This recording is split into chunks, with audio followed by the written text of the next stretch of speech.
Hello, this is Moshiur Rahman Milon from step for progress. আবার একটি visa success story আপনাদের মাঝে তুলে ধরছি। আমাদের সাথে আছে এমডি সাজ্জাদ হোসেন ভাই। ভাই আপনার টোটাল অ্যাপ্লিকেশন থেকে ভিসা পর্যন্ত যে প্রসেসিং, এই পুরা প্রসেসিংটা যদি একটু আমাদের সাথে শেয়ার করতেন। Hello, my name is Kazi Sajjad Hossain and is my visa. তো আমার গল্পটা একটু অন্যরকম।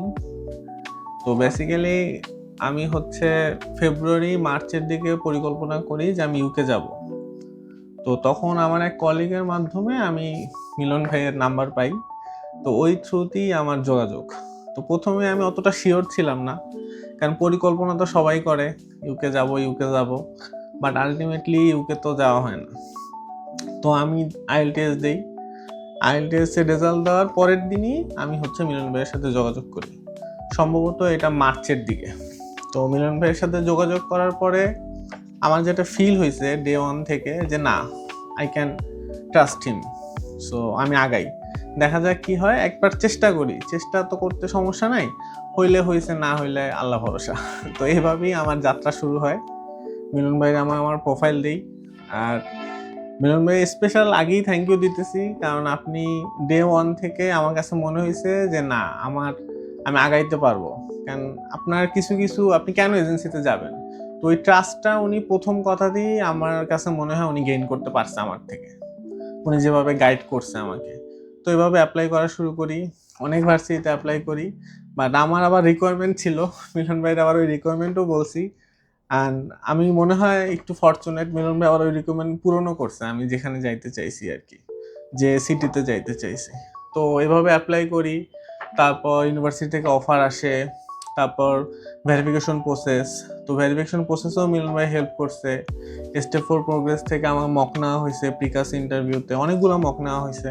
ইভেন এক পর্যায়ে আমার কাছে মনে হয়েছে আমার এত কেন মক দিতে হইতেছে। আমি আবার এক কথা বারবার বললে আমার মনে হয় আমি নিজেই গোলায় ফেলি। আমার ওয়ান টেক হইলে আমার জন্য সবকিছু ইজি। তো মক টক দিলাম। তো বিকাশটা নিয়েও একটু ভয়ে ছিলাম, মিলন ভাইয়ের ওইটা নিয়েও টেনশন দিছি, বাট ওইটাও আমার হয়ে গেছে। তো ওইটা হওয়ার পর আস্তে আস্তে বাকি প্রসেস, টিউশন ফি, তারপর অ্যাপ্লিকেশন সাবমিট করা থেকে শুরু করে ওভারঅল এভরিথিং আমি মিলন ভাই থেকে অনেক সাপোর্ট পাইছি। ইভেন লাস্ট আমি যেদিন ভিএফএস দিব, ভিএফএস আগের দিন আমি ওনার কাছে আসছিলাম আমার ডকুমেন্ট গুছাই নিতে, এবং উনি খুবই সুন্দরভাবে গুছাই দিছে।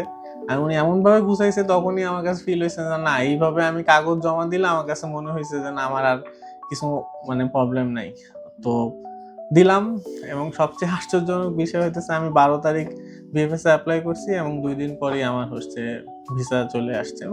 সম্ভবত 48 ঘন্টাও হয় নাই, 48 ঘন্টার আগে আমার ভিসা আমি আমার হাতে পেয়ে গেছি। এবং আসার পর সর্বপ্রথম আবারও সেই মিলন ভাইকে আমি ফোন দিছি যে ভাইয়া থ্যাংক ইউ, অনেক সাপোর্ট করছেন। আর স্টেপ 4 প্রোগ্রেসের আদার মেম্বারদেরও থ্যাংক ইউ, ইউকে টিমকেও থ্যাংক ইউ, যারা আমার মক নিছেন, সবসময় হেল্প করছেন, যে কোনো কোয়েরি করছি গ্রুপে সাথে সাথে অ্যান্সার দিছেন। সো আমি এইটাই বলবো সবাইকে, যদি কেউ মোটামুটি শিওর থাকেন যে না, একটু সিরিয়াস থাকেন যে আমি বাইরে যাব, ইউকে যাব, কানাডা যাব, অস্ট্রেলিয়া, যেখানেই যাব, স্টেপ 4 প্রোগ্রেসের সাথে যোগাযোগ করতে পারেন। They are very cooperative and I think আপনারা কেউ নিরাশ হবেন না যদি একটু সিরিয়াসলি তাদের সাথে কোঅপারেট করে চলেন। Thank you. Thank you.